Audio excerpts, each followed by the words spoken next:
Welcome back everybody. Today's video is something that's a fault that's occurred with me on one of my portable compressors. We've been doing, you've probably heard me mention in some of the other previous videos, been doing quite a big job at my son's, rather large decking, composite top but all timber framed underneath, and it's quite high at one side.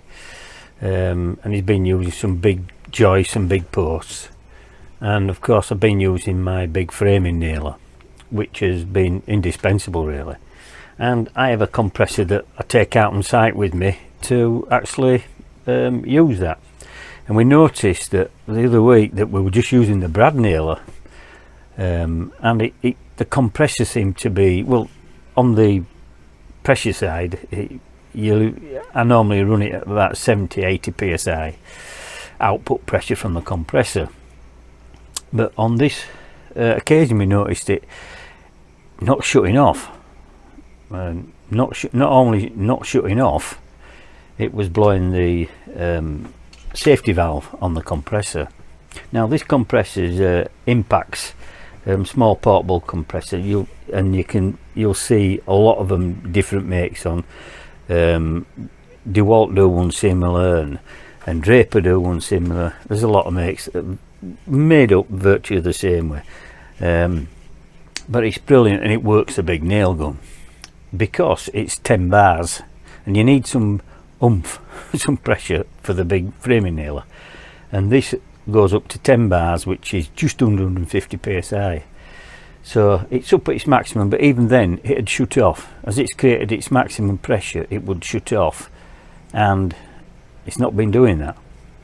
But when we looked at the gauges were nowhere near what it should be, because on them you have your regulator valve, which regulates your output pressure, and you have two gauges. There's a gauge for that which shows you the output pressure, and the other one is the cylinder contents of your reservoir tank. That's here. Now they're only small, but they're good enough to hold a lot of pressure, a lot of air rather should I say, to work the nail gun, the big nail gun. The brad nailer is not a problem, but the big nail gun, yes.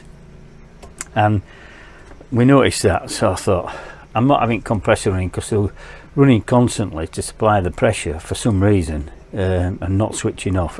No, it's not good because it overheats. So what it is normally, and I'll say normally, is because it's happened to me before. It's happened on the big compressor and another smaller compressor that I have round where we keep the motorcycles. And what it is you've got various safety devices.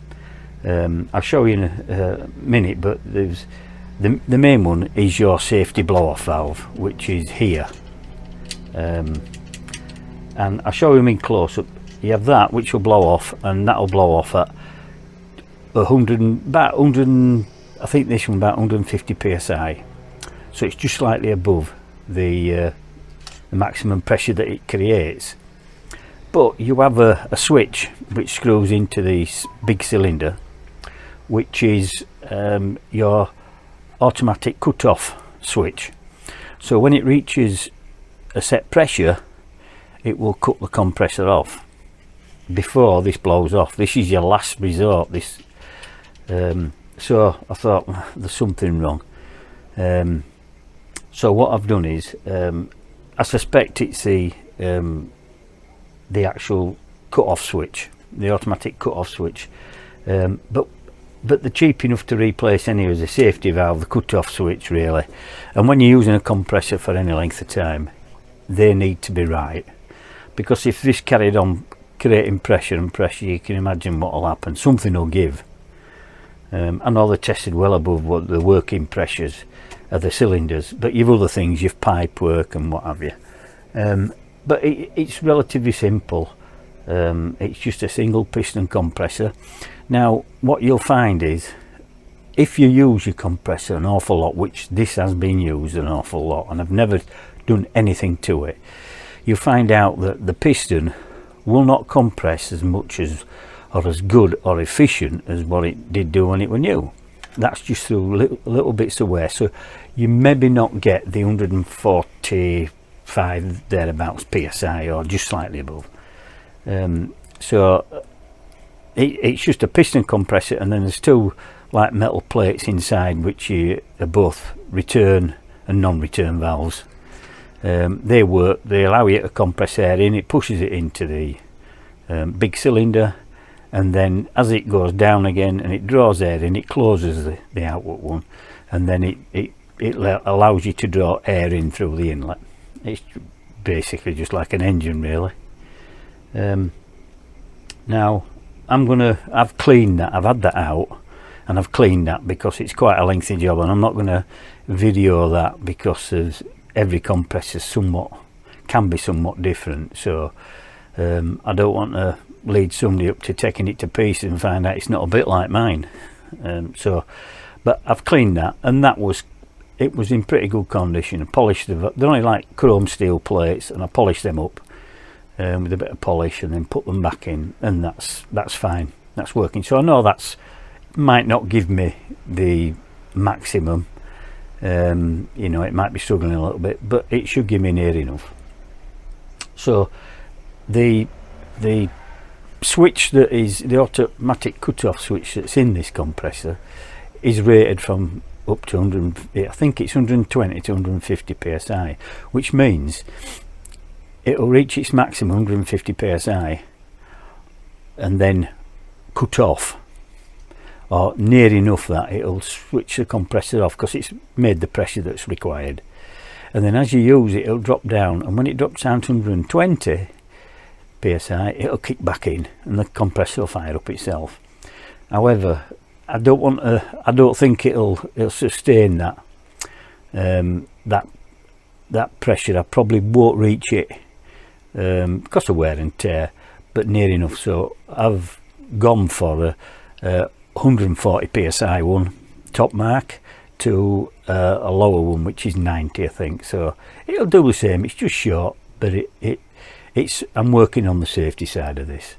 It is quite, I think it's probably about near enough 10-year-old, and it's never faltered, and it was just struggling, and it was still creating the pressure like we used a nail gun, but it was just running and running.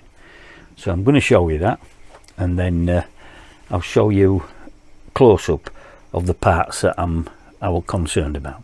Okay, right, here we are at the compressor. This is what I've been on. This is your safety valve, which I've replaced. I bought a new set anyway. That's your safety valve, which blow off. That will blow off at 150 psi. Okay, thereabouts. This is your contents gauge of the output pressure. That's it. And you adjust that to give you more or less for the output. That's what your tools pull into. This is your contents gauge. This is your contents of this cylinder here. Okay, this wasn't moving up to what it should be, so we suspected that either the compressor wasn't working right, or it was just running on and on and on, or the switch, or this would eventually blow off, but it was blowing off at a low pressure. So we changed them all.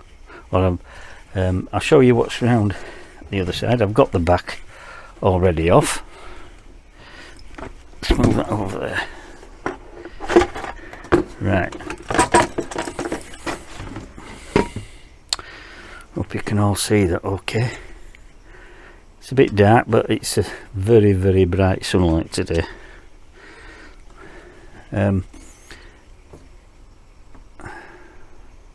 This here is your compressor here. Okay, now that has 2 valves in that runs that way, metal plates here. One will shut as it's drawing air in, and then the other one will obviously work when it's pushing the air through to it and it's compressing it. Okay, and the inlet one will automatically be closed, so it'll push it out here, and then it'll do that. It's like an engine really. That's the fan, that's the pipe. That pipe then runs, you can see a little switch down there. See my finger where it is? I know it's difficult, it's poor light. See if I can show you better. if you look down there where my finger is, you can see that's a switch. I'll show you what it looks like in a moment. That's fastened directing in. It's 2 cables that come off it. That will switch the compressor off when it reaches the required pressure. Okay, you then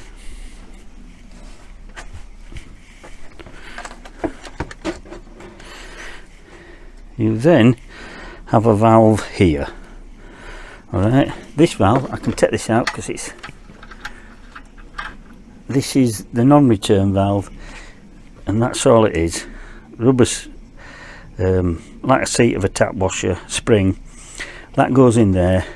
So as it compresses it, it puts the air, pushes this spring back, and allows air to go into the cylinder. Okay, so when it's gone in, eventually when the compressor is not working, that spring will overcome the pressure in the cylinder, so you don't leak it back. Okay, I've taken that out and cleaned it just to be on the safe side. So what I'm going to do is I'll show you how this actually comes apart, and how you have to take the motor out in order to get to that. Alright, right, that's what that valve looks like, a new one. Okay, that's screwed into your big air reservoir, and that's your 2 connections. Okay, it doesn't matter which way around they go because it's like a switch. Okay, so that's the one I'm putting in. That's rated from, sorry, I said 90, no, this is rated from 110, which it will trip in at, and 140 it will trip out at. Okay, there was, I thought I'd ordered one at 90, but it doesn't matter, it trips back in at 110. Okay, so we're going to put that in. So first thing I've got to do is remove this in order to let me get to that. And what we do is we've got to remove these. These are 10mm. These hold the motor to the body. You have to put an Allen key on the end.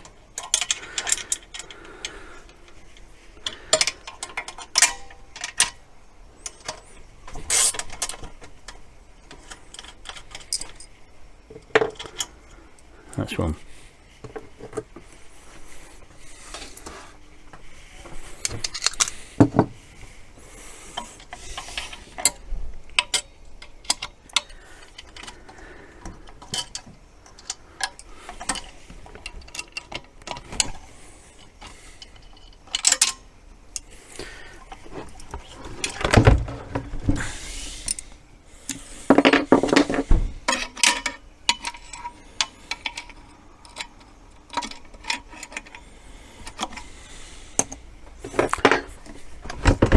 We have to disconnect the air pipe.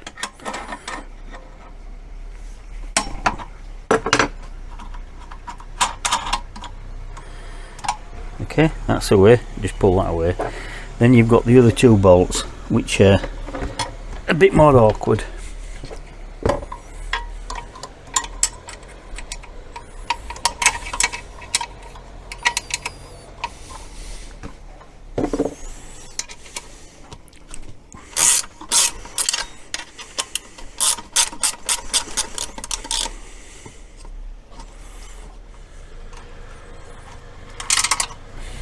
Doesn't matter if the bolts drop in, you can easily get them out. Okay, so right, here we are now, and you'll see this will pull away, which exposes, get the nuts out,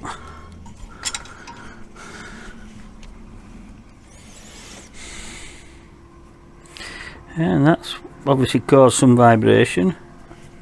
A broken lug.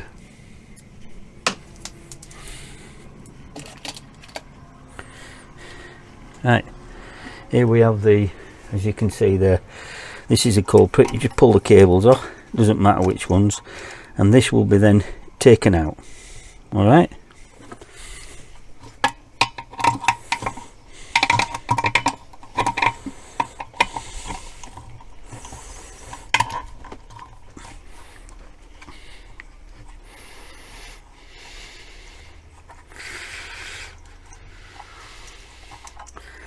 There we go, one out.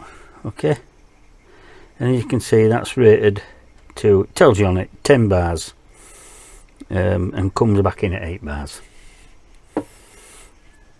You need some PTF tape, alright, so that to seal it, to put it on.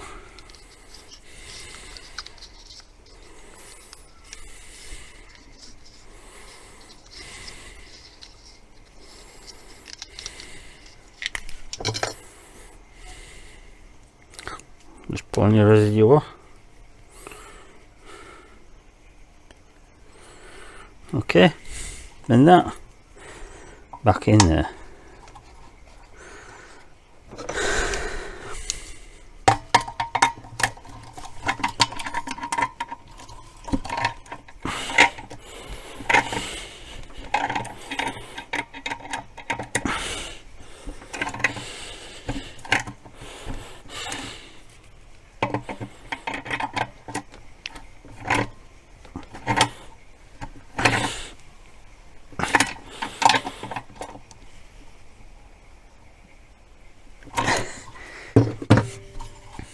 There we are, that's in. Switch is back on, that cable's back on. Alright, there we go. That's job done. Now put the pump back in.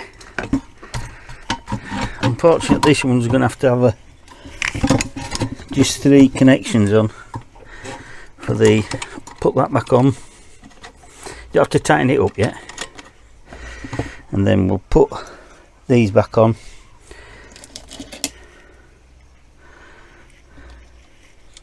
There's nothing I can do about a broken lug, except it be a new pump.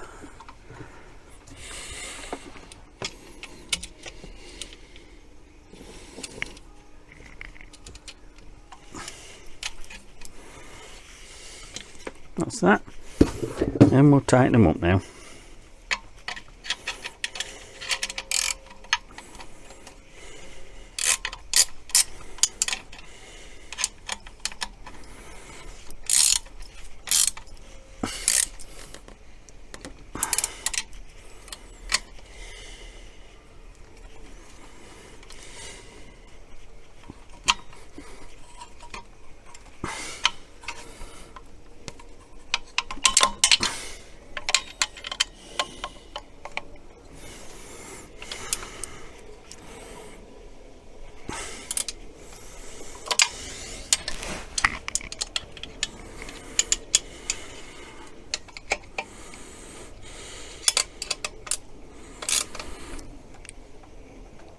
There we go.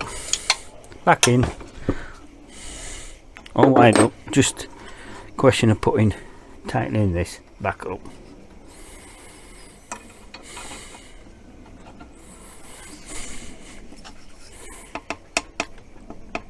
That's it. That's that one. Go around, and I'll now tighten the input valve up, which is, as you can see, it's there. Alright,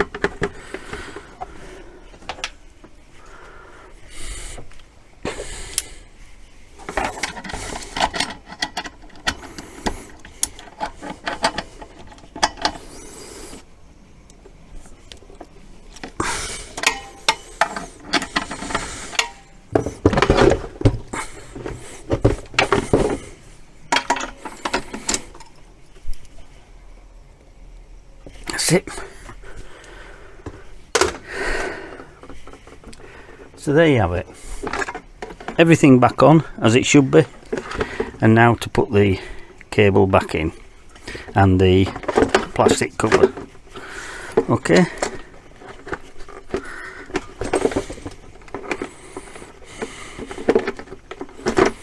That's it. This is just secured on by 5 screws. Alright.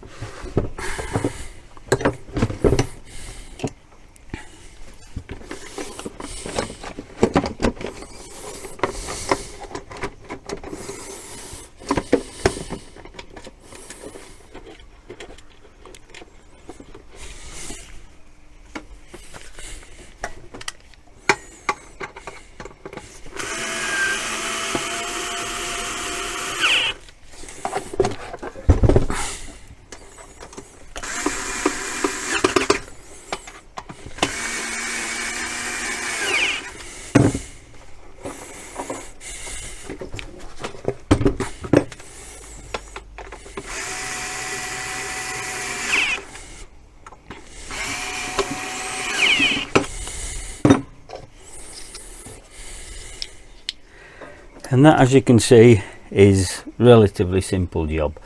And always remember, if you're doing any work on these, the air system or the pipe work, anything, make sure that that's open. I knew this was empty from start. Just make sure that's open. You should bleed it after use anyway, not store it pressurized. Then get rid of the moisture through here.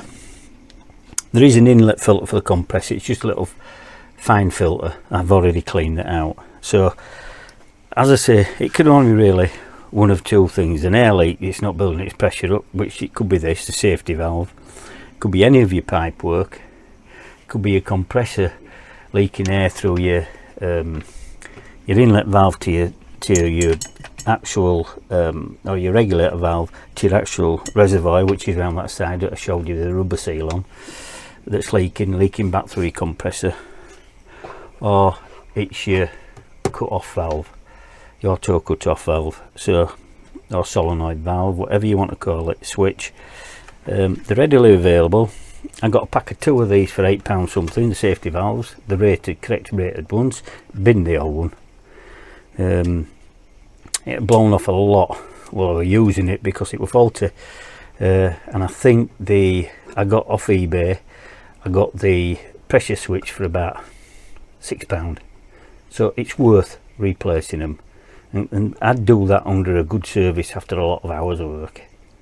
It just pays, because at the end of the day, what you don't want is these pressurising and pressurising until something fails, which is catastrophic then. So you must have a pressure valve that works.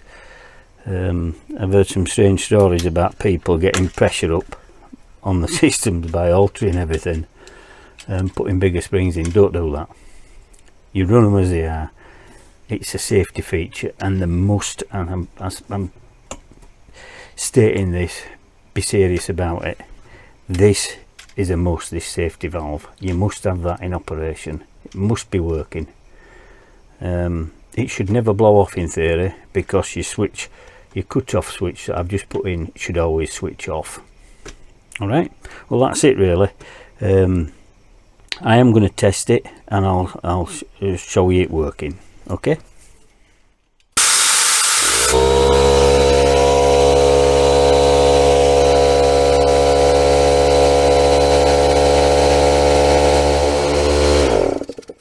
There it goes, 140. A little bit of air out, and you just watch it kick.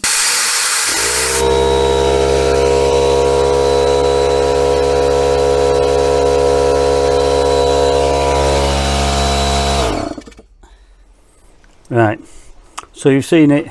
We've changed the part. It wasn't working, now it is.